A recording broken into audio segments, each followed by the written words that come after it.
From New York, this is Democracy Now! What we're talking about here is beginning a process of decolonization for Puerto Rico. The system of the Fiscal Control Board, the odious debt that has been imposed upon the Puerto Rican people to pay for years on end, these are all mechanisms of colonization over Puerto Rico. And so we need to address those directly and move on to creating a more just system all over Puerto Rico and then in the United States as well. Protests are continuing in Puerto Rico days after mass demonstrations forced Governor Ricardo Rosselló to step down this Friday.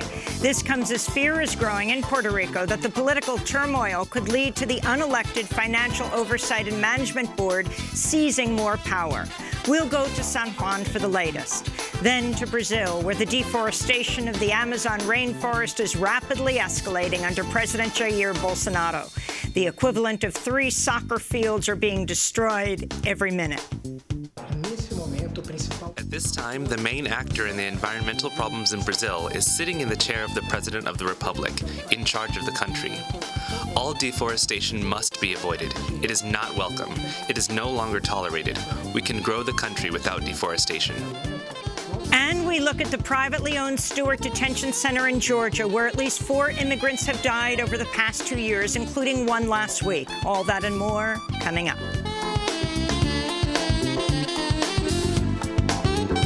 Welcome to Democracy Now!, democracynow.org, The War and Peace Report. I'm Amy Goodman. In California, police have identified the gunman who killed 3 people, including 2 children, at a mass shooting Sunday at the Gilroy Garlic Festival as 19-year-old Santino William Legan.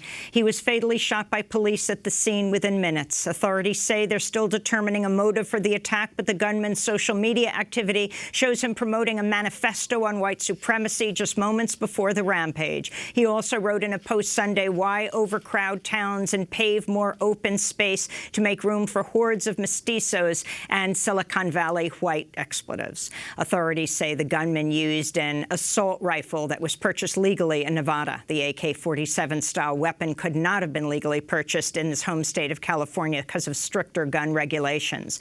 California Governor Gavin Newsom called the semi-automatic gun a weapon of mass destruction. 6-year-old Stephen Romero was the youngest victim of the shooting. Another child, 13-year-old Kayla Salazar, and 25-year-old student Trevor Irby also lost their lives in the massacre. Last week, the FBI director, Christopher Wray, testified before the Senate saying that domestic terrorism by white supremacists is on the rise.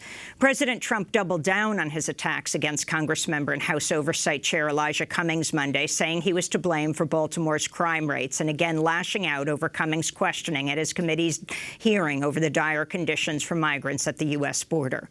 This comes after Trump described Baltimore as a disgusting rat and rodent-infested mess that no human being would want to live in. Trump also extended his attacks to civil rights leader Reverend Al Sharpton as he headed to Baltimore Monday, calling him a con man who hates whites and cops. Sharpton responded to Trump from Baltimore when he arrived. I marched on him with Central Park 5. I dealt with him on the birther issue. He can say what he wants. Calls me a troublemaker. Yes, I make trouble for bigots. I made trouble for him with Central Park. I made trouble with him for birtherism. I'm going to keep making trouble for bigots. As far as me being a con man, if he really thought I was a con man, he'd be nominating me for his cabinet. Maryland's Republican Governor Larry Hogan called Trump's attacks on Baltimore outrageous and inappropriate. Meanwhile, House Republicans are set to take their annual policy retreat in Baltimore in September. The Senate failed to override presidential vetoes on legislation that would have blocked arms sales to Saudi Arabia and the United Arab Emirates. Trump used an emergency declaration in May to push through the contested arms deal without congressional approval. Critics say the weapons could be used on civilians in Yemen. 6 Republicans voted in favor of overriding Trump's vetoes, which he issued last week. In Yemen, air raids on a market killed at least 10 people, including children, in the northern Sada province Monday, according to local reports. The attacks were carried out by U.S.-backed Saudi-led forces. The UN's Children in Armed Conflict report found the Saudi-led coalition was responsible for killing or wounding 729 Yemeni children in 2018. The opposition Houthi forces killed or wounded 398 children last year, according to the UN report. In Sudan, activists say at least 5 people were killed Monday after security forces fired on peaceful high school student demonstrators protesting military rule. The victims were between 15 and 17 years old. The killings are believed to have been carried out by the paramilitary Rapid Support Forces, who protesters say are behind the deadly raid on a protest camp in Khartoum last month that killed an estimated 130 people. Over the weekend, Sudan's Traditional Military Council said their investigation into the June 3rd raid found rogue military personnel were to blame for the deaths of just 87 protesters. Human rights groups and protesters on the ground say the government is deliberately undercounting the deaths. Physicians for Human Rights calls the government investigation biased and inadequate and says it reflects the urgent need for an impartial, independent international investigation. Representatives from the Military Council and the civilian coalition in Sudan are meeting today to discuss details of a power-sharing deal agreed to earlier this month. In Brazil, at least 57 people were killed in a prison gang riot Monday in the state of Pará. Authorities say 16 people were decapitated while others died of asphyxiation after a fire filled the prison with thick smoke. In May, at least 55 prisoners were killed when fights broke out across 4 prisons in the state of Amazonas. Brazil has the 3rd largest prison population in the world. Human rights groups say prisons are massively overcrowded and rife with mistreatment and violence. The Altamira jail, where Monday's riot took place, housed more than twice its capacity of prisoners. President Jair Bolsonaro, who campaigned on a law and order platform, has said he would stuff prison cells with criminals. A new report by Global Witness found 164 people were killed in 2018 for trying to protect the environment. The Philippines ranks top of the list with 30 deaths, while in Guatemala the number of deaths jumped by more than 4 times. The number of recorded deaths also rose sharply in India. Global Witness says activists who are being targeted are defending land and resources that are being exploited for consumer-driven items such as cell phones and jewelry, as well as food. The highest increase in last year's numbers is attributed to killings of water defenders, which includes conflicts over hydropower in Guatemala. Indigenous groups are a particular risk of being targeted. Last week, tribal leader Amira Waipi was stabbed to death in Brazil by gold miners in the remote village of Amapá. We'll have more on what happened in Brazil with Carlos Ratil, Executive Secretary of Climate Observatory, later in the broadcast. You can also see our interview with Luis Roberto Murillo about activist murders in Colombia at DemocracyNow.org. In Auckland, New Zealand, thousands of Indigenous people are protesting plans for a new housing development on sacred land. Fletcher Building, New Zealand's largest developer, plans to build nearly 500 homes in the Ihumatao. Land defenders have been protesting the move for years, and a group has been camping out on the proposed site for a week. This is Honi Harawira, a Maori activist and former member of the parliament who's been taking part in the mass protest. Stop ignoring the people here. You can't just make it like this is not happening. You've got to bring the people to the table. New Zealand Prime Minister Jacinda Ardern on Friday said no construction would take place for now and promised talks with the Indigenous communities. The record-breaking heat wave that gripped Europe last week is now heading northwards, and scientists warn it could cause an unprecedented melt of Greenland's ice sheet. The UN said this month alone Greenland lost 160 billion tons of surface ice. If the ice sheet melts entirely, it would raise global sea levels by almost 23 feet. Last month was the hottest June ever recorded on Earth, while July is on track to be the hottest month ever. The second Democratic primary debates kick off tonight in Detroit. 20 candidates vying for the 2020 nomination will face off over 2 nights. Senators Elizabeth Warren and Bernie Sanders will be among the 10 contenders facing off tonight. And more 2020 news, CNN and MSNBC both announced last week they would hold town halls centered on the climate crisis. This comes after a sustained campaign by climate activists to include a climate-focused debate as part of the primaries. Democratic National Committee Chair Tom Perez has denied such demands, though the DNC is scheduled to vote on a resolution supporting the call next month. Activists celebrated the announcement by the networks, but say a climate debate, not just the town halls, are needed. For CNN's event, participants must meet the same eligibility requirements as the September debates, meaning they must meet certain polling and donation thresholds by August 28th. Ahead of the debates, California Senator Kamala Harris has released her health care proposal, which would allow individuals to buy into Medicare and slowly expand the system over 10 years. Her plan would keep private insurance in the marketplace, but require that those plans adhere to standards and costs set by Medicare. Senator Bernie Sanders' campaign quickly slammed Harris's plan, saying it's, quote, centered around privatizing Medicare, enriching insurance executives, and introducing more corporate greed and profiteering into the Medicare system. Sanders is calling for a single-payer health care system run by the government that would essentially do away with private insurers. Medicare for all. In more 2020 news, former Housing and Urban Development Secretary and San Antonio Mayor Julian Castro has introduced a plan to increase the political power and ensure the rights of indigenous communities. Castro's proposal calls for improvements to housing, health care, economic status, education, and voting rights for Native groups. Castro evoked the struggles at Standing Rock and Mauna Kea in Hawaii on Twitter as he announced his plan and vowed to, quote, strengthen tribal sovereignty, honor treaty commitments, ensure justice for indigenous women, and advance tribal federal partnerships for progress. Philadelphia's Hahnemann University Hospital released its last patient last week and is expected to fully shutter within the coming weeks, laying off over 2,500 union staff and leaving a vacuum in medical services for low-income people in the area. Philadelphia residents and activists have been battling the closure of the 171-year-old institution.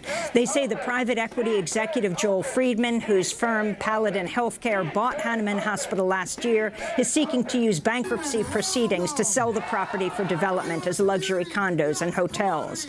Senator Bernie Sanders, who rallied with local residents earlier this month, decried the culture of corporate greed responsible for the closure. Sanders said his Medicare for All plan would include a fund so local governments can purchase hospitals in financial distress. Capital One says a hacker exposed the personal data of its customers, including about 140,000 Social Security numbers and tens of thousands of bank account numbers. Tens of millions of credit card applications were also stolen. The FBI arrested Seattle software engineer Paige Thompson over the breach and charged her with computer fraud and abuse. Thompson's online activity led investigators to her as she allegedly boasted about the hack on social networking sites. Last week, credit bureau Equifax settled for at least $650 million over a 2017 data breach that affected the personal information of more than 147 million consumers, the largest such settlement for a data breach. President Trump signed a bill Monday to permanently fund the September 11th Victim Compensation Fund, which provides health care for first responders to the 9/11 terror attacks. First responders have been lobbying for its passage for months. This is Trump speaking at the signing. And I was down there also, but I'm not considering myself a first responder, but I was down there. I spent a lot of time down there with you. According to a retired deputy chief from the New York Fire Department, he never saw Trump at Ground Zero. Quote, he said he was a private citizen at the time. I don't know what kind of role he could have possibly played. That was Richard Alice telling the New York Times. According to the 9/11 after the 9/11 attack, Trump boasted his building, 40 Wall Street, had become the tallest building in downtown Manhattan after the collapse of the World Trade Center. The claim was untrue. And volunteers in Ethiopia planted 350 million trees Monday as part of a national campaign to help tackle the global climate crisis. 80% of Ethiopia's population depends on agriculture for its livelihood, but Ethiopia suffers from soil erosion, deforestation, flooding, and harsh drought conditions. According to the organization Farm Africa, less than 4% of Ethiopia's land is forested, down from around 30% at the end of the 19th century. A study released earlier this year found planting 1.2 trillion trees could cancel out 10 years of carbon dioxide emissions. This is scientist Samuel Galletta speaking about the initiative Monday. The issue of the environment is of major concern, even at the global level, but more so for this country. Most of the problems and famine we see in this country could be linked to the lack of protection for our environment. And those are some of the headlines. This is Democracy Now!, DemocracyNow.org, The War and Peace Report. I'm Amy Goodman. And I'm Juan Gonzalez. Welcome to all of our listeners and viewers across the country and around the world. Protests are continuing in Puerto Rico days after mass demonstrations forced Governor Ricardo Rosselló to step down. It marks the first time in Puerto Rico's history that protests have toppled a sitting governor. Rosselló's last day in office is this Friday, but it remains unclear who will take his place. Justice Secretary Wanda Vázquez is next in line for the office, but on Sunday she said in a tweet, quote, "I have no interest in occupying the governor's post." However, on Monday, Vázquez's spokeswoman then did not rule out her becoming governor. On Monday, protesters gathered outside Vázquez's office calling for her to resign as Justice Secretary. This is Claudia Sofia Garriaga Lopez, who teaches at Cal State University in Chico. I think that really what we're talking about here is beginning a process of decolonization for Puerto Rico. The system of the Fiscal Control Board, the odious debt that has been imposed upon the Puerto Rican people to pay for years on end, these are all mechanisms of colonization over Puerto Rico. And so we need to address those directly and move on to creating a more just system all over Puerto Rico and then in the United States as well. I think that part of what we see here is a great inspiration for the rest of the country to see that if we mobilize in large numbers, we don't have to wait for impeachment. We don't have to wait for elections in 2020. We can move Trump out of the presidency, as well as all of these other corrupt politicians who are taking advantage of their political position to enrich themselves and push forward policies that benefit private corporations and definitely not the people of the United States or of Puerto Rico.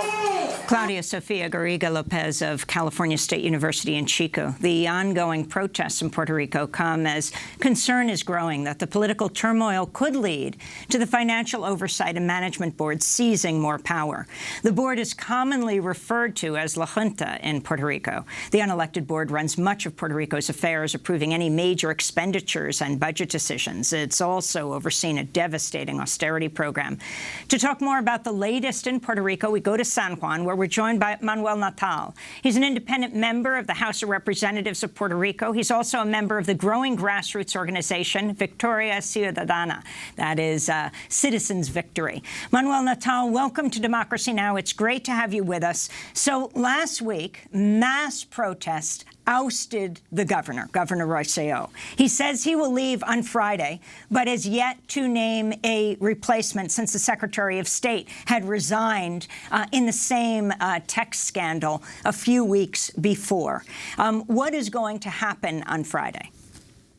Well, we are currently at the brink of a constitutional crisis here in Puerto Rico. As you just mentioned, in just 4 days, Ricardo Rosselló's resignation will become effective, and the people of Puerto Rico still don't know who's going to be his replacement.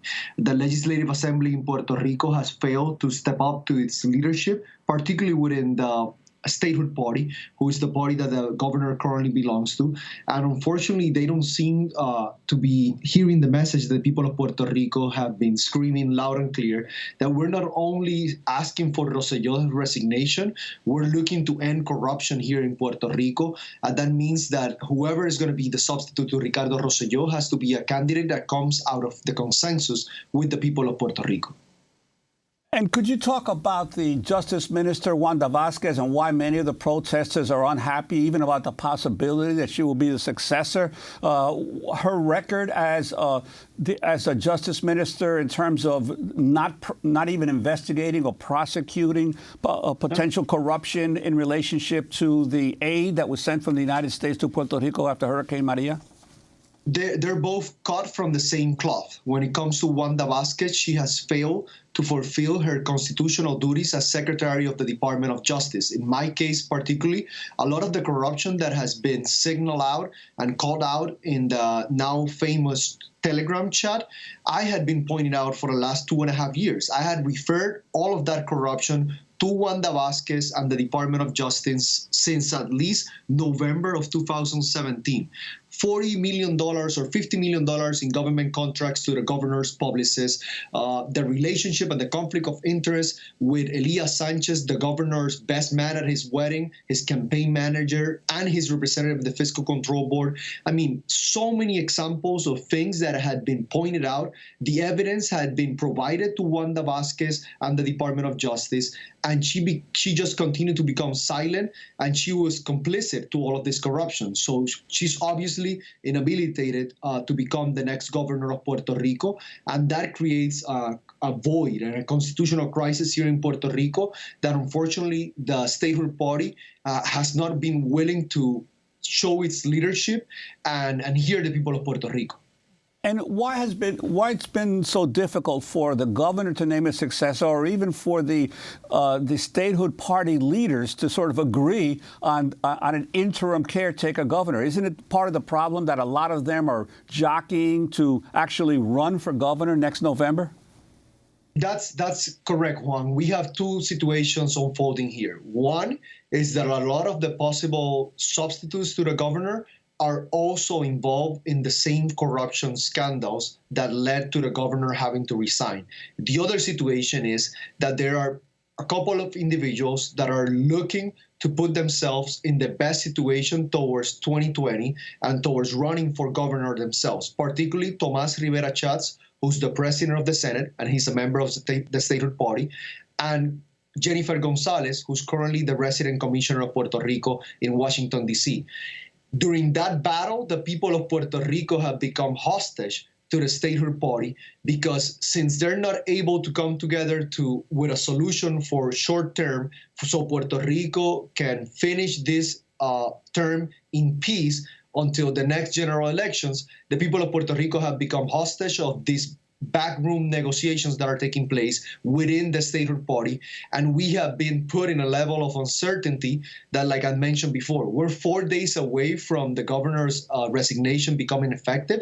And we literally don't know who's going to be the next in line to take in place. And not only that, there's so many negotiations, bills that are being signed into law, people that are being put in strategic positions during this transition process that we don't know about. And the governor is not showing face to the people of Puerto Rico. He's doing all this governing of his last days in office behind closed doors, not engaging with any sort of conversations with the press. So we're right now in a very, very dark position. And what about the control board? Because throughout all of this, the reality is the control board is constantly putting deadlines for budgetary decisions, for spending decisions by the government, and there's no one there to make those decisions at this point. What do you see as the role of the control board? The federal Judge Swain has temporarily suspended action on any of the legal proceedings, but meanwhile the Promesa board continues to function. Well, that's one of the most concerning points out of all of the situation. While we're concentrated on removing Ricardo Rosselló, while we're concentrated and we have come together in a historic cause to, I guess, take out corruption out of Puerto Rico, the Fiscal Control Board has gained more and more power. Before this situation took place, the conversations in Washington were heading in the direction of limiting the powers of the Fiscal Control Board. Since this situation unfolded, the conversations in Washington, D.C. have gone in the different direction. They're talking about giving more power to the Fiscal Control Board, a Fiscal Control Board that does not represent the best interests of the people of Puerto Rico, but rather represents the interests of corporate America and particularly Wall Street. We're talking about vulture funds that are making sure through the Fiscal Control Board that they get paid regardless of what that means in sacrifices, in blood, in tears, to the people of Puerto Rico. So I would be very, very careful with the period that Judge Swain has established, in which he has basically paralyzed all the process in terms of the bankruptcy that's going on at the federal level, because what they're actually doing is buying time to push forward the adjustment plan that they want for the people of Puerto Rico. And that adjustment plan means more sacrifice for our pensions, more sacrifice for our workers, more sacrifices for the University of Puerto Rico. And the people of Puerto Rico have already given enough. The austerity policies that have been implemented not only by the Fiscal Control Board, but by the current Rosselló administration, the previous Garcia Padilla administration, have put the people of Puerto Rico at a position of vulnerability. Social inequality have increased to levels that we have never seen here in Puerto Rico. So we have to be very, very careful that while we fight the good fight in terms of removing Ricardo Rosselló from office and making sure that his successor represents the best interests of the people of Puerto Rico, we cannot leave the Fiscal Control Board out of our sight because they're gaining power as we speak, and we need more democracy, not less democracy. And you have Jose Carrion, the chairman of the Financial Oversight and Management Board for Puerto Rico, recently became a leader of Latinos for Trump. But I want to go to the popular movement, the people that ultimately ousted the governor, the 500,000 people who marched in the streets. And it wasn't only in San Juan, all over the island, the mass protest after this tech scandal exposed by independent media, the Center for Independent Journalism in Puerto Rico, and the power of the people. So people from across the political spectrum ultimately outraged by the text attacks, the violent, sexist, homophobic attacks, rose up. But how are they organizing now? Is there a kind of umbrella party that will also not just leave things to the governor deciding what's going to happen next before he leaves? Yes, we're talking about the Ricardo Rosselló's resignation. It's a first step, a necessary first step, but this is not the end of the road. The people of Puerto Rico know that getting Ricardo Rosselló out of office doesn't mean that we're going to get our country back on track. We need to make sure that not only we replace all of the people in government that have failed us, but we need to make sure that we have a political movement that represents the best interests of the people of Puerto Rico. A lot of us are betting on a collective process. We're not looking for individuals that come to save us. We're talking about how we can organize from the ground up. And that's what we're trying to do here in Victoria Ciudadana, which was a political movement that was recently announced as close as in March.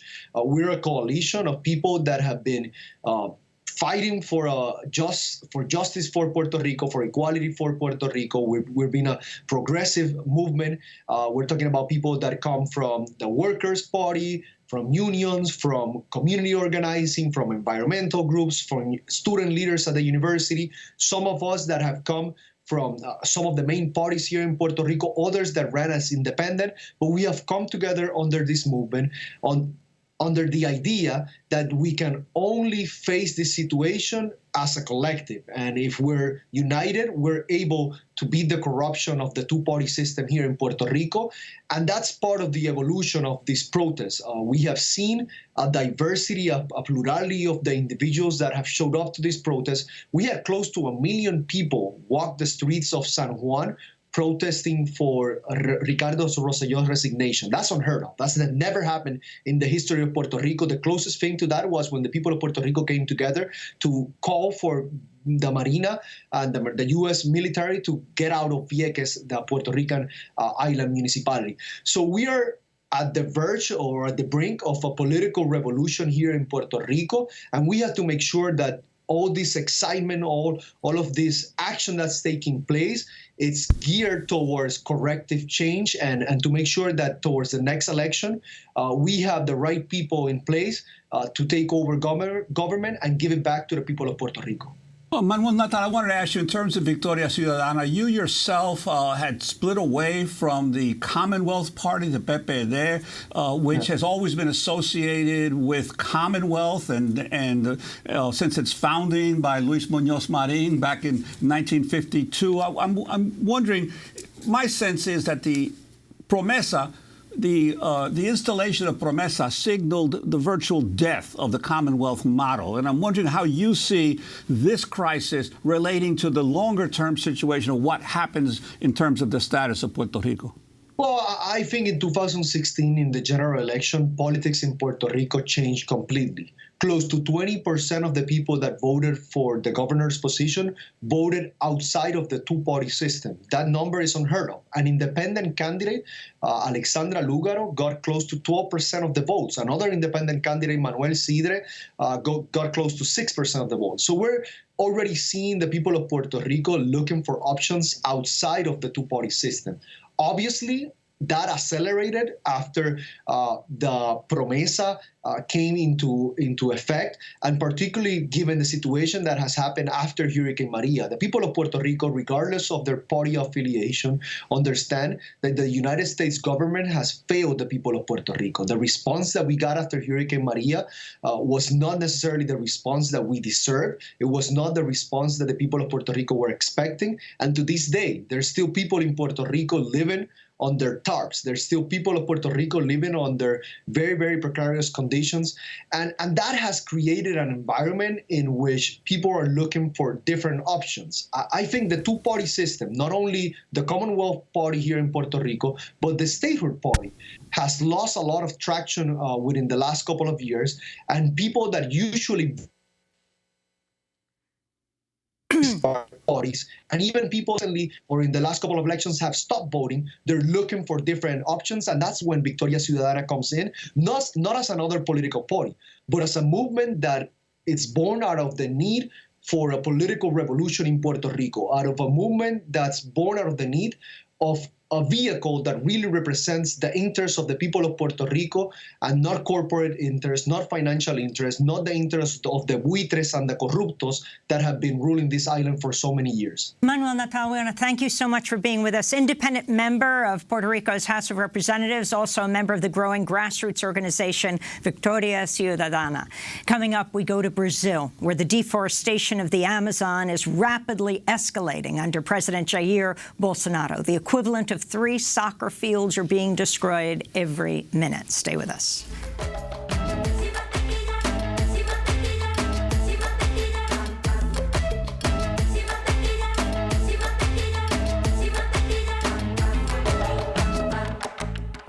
Esta gente piensa que estamos ciegos, se roban todo del país. Que pantalones ni tratan de esconderlo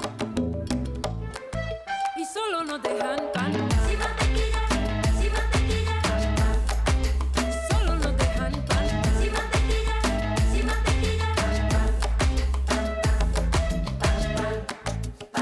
Esta gente piensa que estamos ciegos, qué sorpresa le daremos. A la calle todos a reclamar lo que le pertenece al pueblo, que aquí ya se acabó el pan. Ya se acabó el pan. Ya se acabó el pan. Pan pan sin mantequilla. That's bread without butter by Ani Cordero. This is Democracy Now! I'm Amy Goodman with Juan Gonzalez.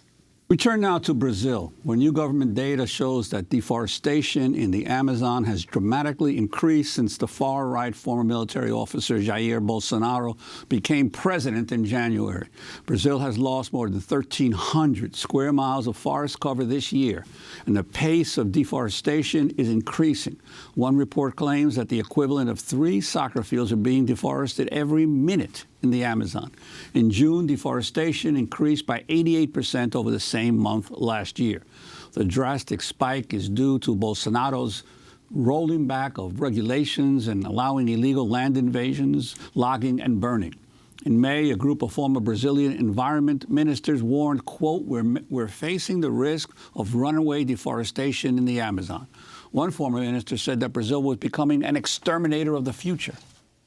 Climate scientists say the protection of the Amazon rainforest is crucial in the global effort to fight climate catastrophe. Bolsonaro has defended his administration's actions and has publicly criticized the National Institute for Space Research, which released the government data showing the spike in deforestation. Meanwhile, in other news from the Amazon, residents of a remote indigenous village say at least 10 heavily armed gold miners in military uniforms raided their community last week, stabbing a village leader to death. Joining us in Sao Paulo, Brazil, is Carlos Retiel. He's the executive secretary of the Climate Observatory, a network of Brazilian civil society organizations. Welcome to Democracy Now!, Dr. Retiel. Can you lay out the crisis and the far-right president, Jair Bolsonaro, promising to, quote, open up the Amazon to development, what this has meant?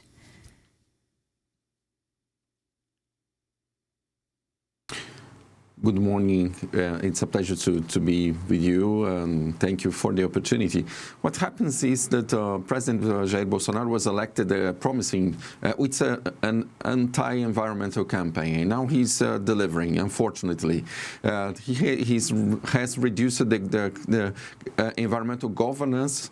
The department responsible to combat deforestation, the Ministry of Environment, was shut down. The number of operations to combat deforestation has been reduced between January and April this year. It was reducing in 70% in the number of operations in comparison to the same period of last year.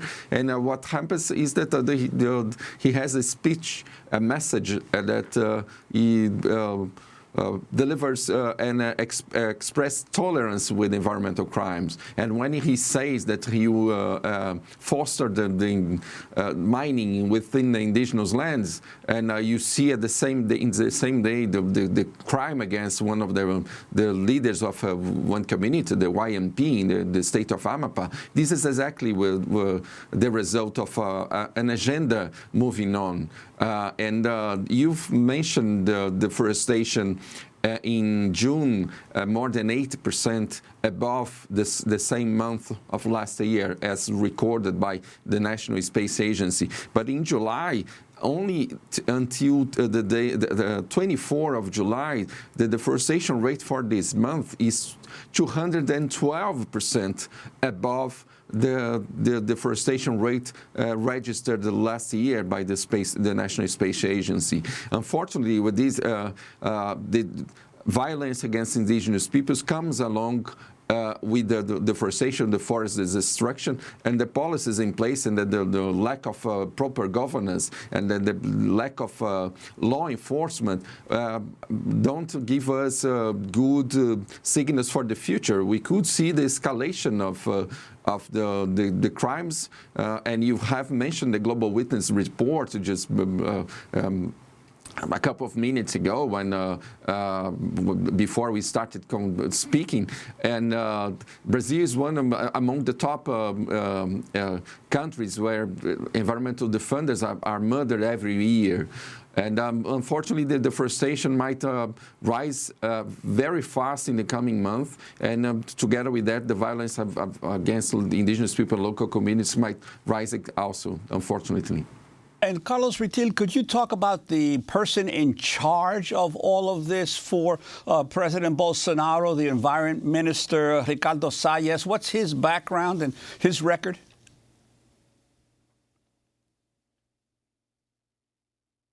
Well, actually, he was a former secretary at the state level in São Paulo, the Secretary of Environment for the state of São Paulo a couple of years ago. And well, during the time he was there, and he was sued and considered guilt by irregularities, exactly providing permits for the economic activities to be run in not following fully the legislation, the state level legislation, and so he was sued. I think this is a very important record of his career in the environment.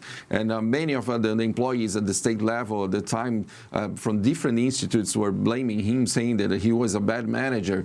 And right now, what he did together with the President Bolsonaro was what he's doing is to dismantle the environmental legislation, the environmental governance of the country, and also he's now reviewing the size and the area and the level of protection of 334 protected areas at the federal level, and it could be reduced in the future based on the analysis of him. And he keeps speaking with land grabbers, with illegal loggers, rather than speaking with scientists and speaking with the former environmental ministers and with the leaders of the environmental agency at the federal level. And well, he's not there delivering, and he's not there to protect the environment. He's there to open the protected areas and to open the forest for activities to run without any control.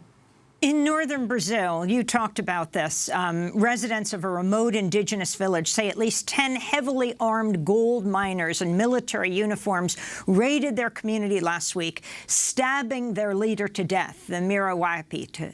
On Monday, the United Nations High Commissioner for Human Rights, Michelle Bachelet, the former president of Chile, said, quote, the murder of Mira Waipi, leader of the indigenous Waipi people, is tragic and reprehensible in its own right.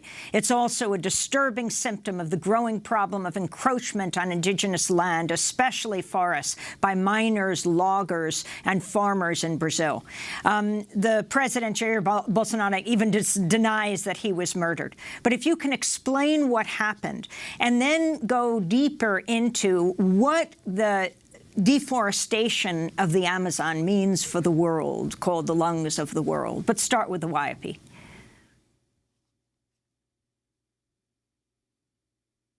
Well, the problem with these indigenous groups that they are there in areas that illegal loggers, miners, they have interests there. They are interested in invading those lands and taking the gold and timber from these areas, but this is illegal. We have very strict rules for activities to be carried on within the indigenous lands. But the speech and the message and the positions that the President Bolsonaro delivers in public, they incentivize the invasion. We have right now 20,000 illegal miners in the Yanomami indigenous lands in the state of Roraima, in the northern Amazon as well. And so these people just feel that they have a partner in the cabinet in Brasilia, because he's fostering, and he's in the, as I said before, in the very first day, the same day when the YMP leader was murdered, the President Bolsonaro said he would open indigenous lands for mining. And so those guys entering the land, what they expect is that at some point their activity will be legalized, sort of formalized, and so that they will be able to stay there and to remain there doing their activities, and unfortunately they're harming the environment and also the indigenous people. In terms of the impacts of deforestation, of course, the Amazon is the home of the highest percentage of world's biodiversity. And chopping down trees, chopping down forests, and the speed that we are doing helps us to enter in this mass extinction of biodiversity worldwide. And so the fast speed of Amazon destruction helps that, unfortunately. But we don't lose only the biodiversity. The forests are very important for local people, not only indigenous people. We have the local communities that depend on the forests for their livelihoods. They extract their natural products from the forest, they fish, and so they depend of a good environment for keep the quality of their livelihoods.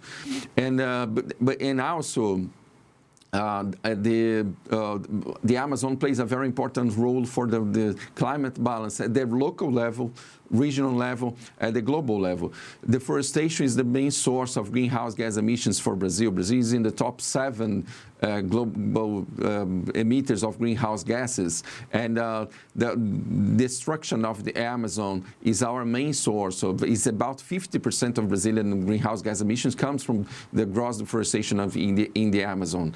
And so if we lose forest at the speed that we are doing, this might put us in risk of not meeting the Paris Agreement emissions reductions goals in the long term, to keep the global warming well below 2 degrees, and then possibly to keeping the rise in the temperature in 1.5 degrees Celsius to the end of this century.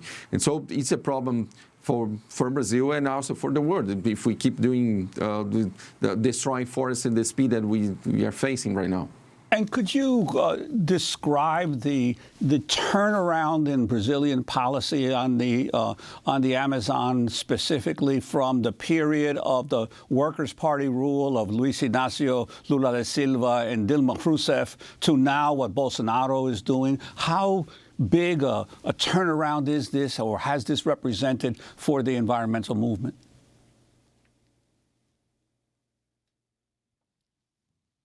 Well, actually, since the impeachment process of former President Dilma, the balance of power has shifted a lot.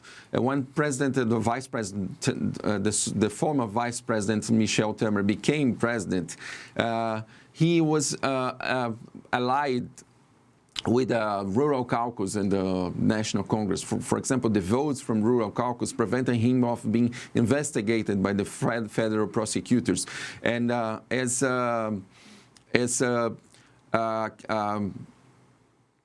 what he gave to those members of parliament in the National Congress was to approve laws to legalize, easily legalize land grabbing, and to withdraw fines, huge fines against illegal loggers and farmers, and a series of attempts to reduce protected areas. But at that time, even during the former Vice President Temer, we had the Minister of Environment who were there dialoguing with the civil society, dialoguing with the scientists, and so they were not there allowing everything to happen without any control. And even the minister in place during the Vice President Michel Temer, he was attempting to enforce the combat to illegal deforestation. From the first mandate from President Lula in 2004, something that was remarkable was the establishment of a national plan to combat deforestation in the Amazon. This was extremely important because by implementing this plan, we were able to see the level of Amazon destructions coming down from in about 50% between 2004 and 2012. The level of destruction has been fluctuating since then, but in something between 5,000 square kilometers every year to 7,000 square kilometers a year, which is still very high, but much lower than the rates that we observed back in 2004, for example. It was almost 30,000 square kilometers of forest destroying in 1 year. But right now we have a president who's implementing an anti-environmental agenda and a minister of environment who's not there to protect the environment. And the Rural Caucus has appointed this minister, and also the Minister of Agriculture.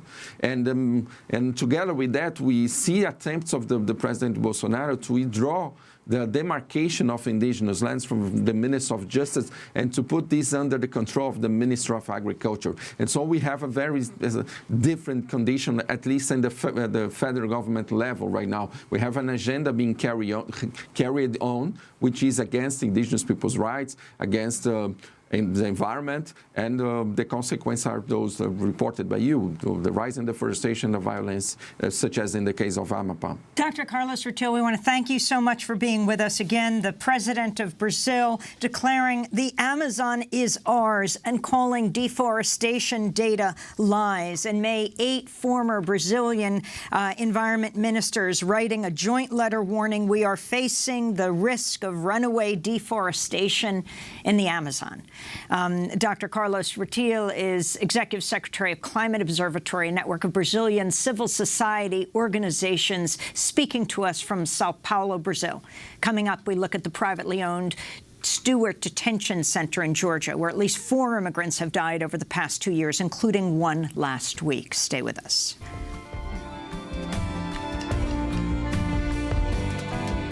Sem braços, sem pernas, sem moedas num pote, sem uma boca grande pra dizer acode, estamos aí à sua mercê. Ele chegou aqui cheio de ferramentas, desavenças, falsas crenças, em aço, soberba, concreto e poder. Você vai me ver assim, numa caixa de vidro, ou em leilão de alma por quilo. Aqui jaz a mãe natureza. Não quero dizer que se a janela da alma tem uma trava, limpe seus olhos que tudo se acalma. Plural, quarta pessoa, verbo proteger. I'm alive and vivo, muito vivo. Feel the sound of music banging in my belly. And I know that one day I must die. I'm Alive, a song for Brazil's rainforest by Caetano Veloso. This is Democracy Now! I'm Amy Goodman with Juan Gonzalez. We turn now to Georgia, where a 44-year-old immigrant from Mexico died last week at Stewart Detention Center, one of the largest immigration jails in the United States, and one that has been plagued by allegations of neglect and abuse for years. Pedro Ariago Santoya was the fourth person to die at Stewart in just 2 years, and the seventh person to die while in the custody of Immigration and Customs Enforcement since October. An immigration judge had ordered Ariago Santoya to be deported in June. Instead, he was transferred to Stewart on July 10th as his removal proceedings continued. 2 weeks later, he was pronounced dead at a Georgia hospital. He had complained of abdominal pain and later went into cardiac arrest. Last year, federal records obtained by the Atlanta public radio station WABE and Reveal from the Center for Investigative Reporting unveiled serious issues at Stewart, including chronic shortages of medical and other staff, drug smuggling, and long-term use of solitary confinement. In the documents, the facility's conditions were described by some staff as, quote, a ticking time bomb. Between May 2017 and July 2018, 3 immigrants died while detained at Stewart, a private immigration jail owned by the mega corporation CoreCivic. For more, we go to Atlanta, Georgia, where we're joined by Azadeh Shashahani, legal and advocacy director at Project South, former president of the National Lawyers Guild. Project South currently involved in 3 class action lawsuits against Stewart and CoreCivic. Azadeh, thank you so much for joining us. Start off by telling us about Pedro Ariaga Santoya, what happened to him, and then how this fits into a bigger picture. Thank you very much for having me. So there is not a whole lot of information available at this point about the death of Mr. Ariago Santoya. All we have is the press statement that ICE put out that a lot of media outlets are unfortunately relying on, which is really a mistake in light of the pattern of ICE lies when it comes to abuse and deaths of immigrants at immigration detention centers, including Stewart. What we do know is that he, complained of pain and medical issues, and at some point he was transferred to a hospital. But what led to the medical issues that he experienced is something that we still do not know, and we hope and very much demand an independent investigation into the circumstances of this death, as well as the 3 other deaths that have happened at the Stewart Detention Center, 2 of them by suicide, where men with mental health issues were placed in solitary confinement for prolonged periods. In one case, a 27-year-old Giancarlo Jimenez Joseph was left in solitary for 19 days before he hung himself. And then, very similar circumstances, Efrain de la Rosa, a 40-year-old man, was held in solitary confinement for 21 days. He also had mental health issues, and he hung himself as well. Could you talk about the record at Stewart? There was a report back in May of 2017 by Project South and the Penn State Law Center for Immigrant Rights Clinic, which detailed the testimonies of people who had been detained there. What is that record? It's a horrible record.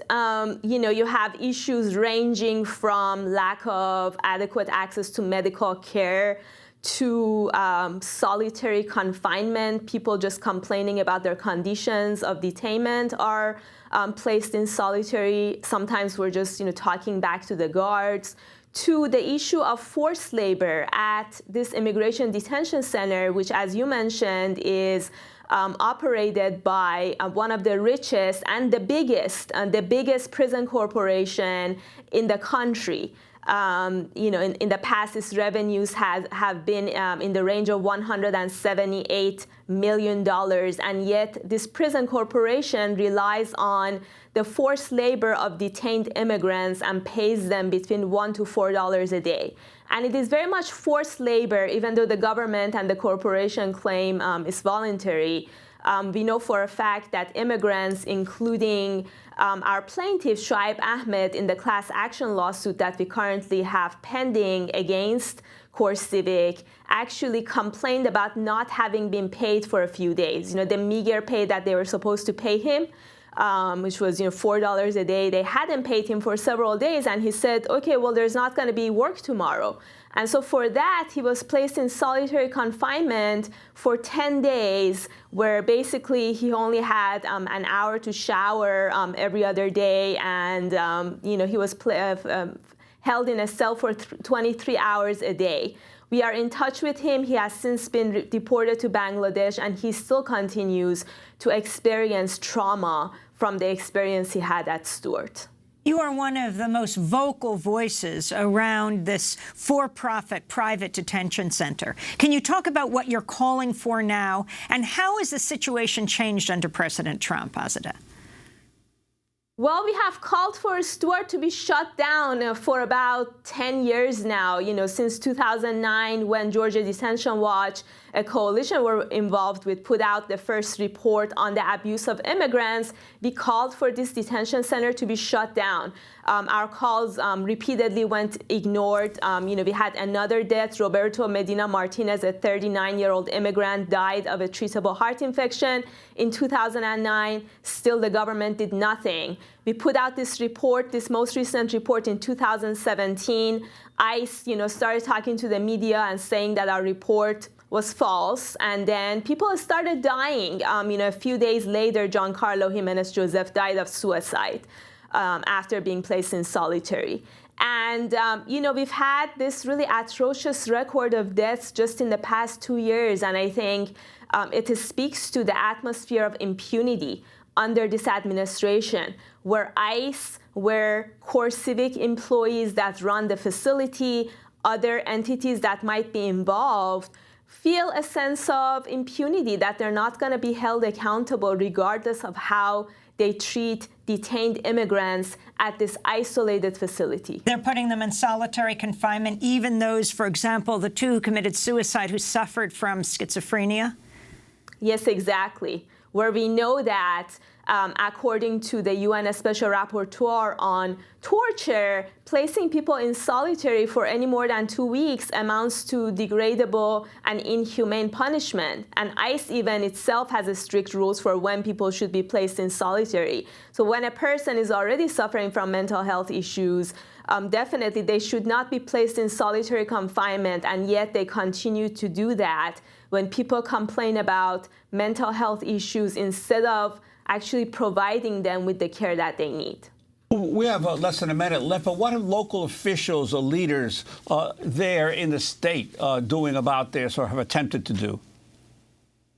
Well, speaking out, we had a victory back in September of 2018, where the mayor of the city of Atlanta, Keisha Lance Bottoms, finally decided to basically hold true to the rhetoric of Atlanta being a welcoming city, and stopped detaining immigrants at the Atlanta City Detention Center. And now it looks like the jail is not going to be no more. It might be turned into a community center, which is a really positive development. So that example is really hopeful. We hope that officials at the state level, congressional representatives whom we have called on repeatedly, Project South was joined by 70 local and national organizations after our report came out in a letter to the Georgia congressional delegation. We have about 10 seconds. asking them to initiate an investigation, and we continue to ask them to do so. We want to thank you so much for being with us, and of course, we'll continue to investigate these stories. Azadeh Shashahani, Legal and Advocacy Director for Project South, currently involved in a class action lawsuit against CoreCivic, which runs the Stewart Detention Facility, former president of National Lawyers Guild, and was the director of National Security and Immigrants' Rights Project for the ACLU of Georgia. Happy birthday to Jemiah Lewis.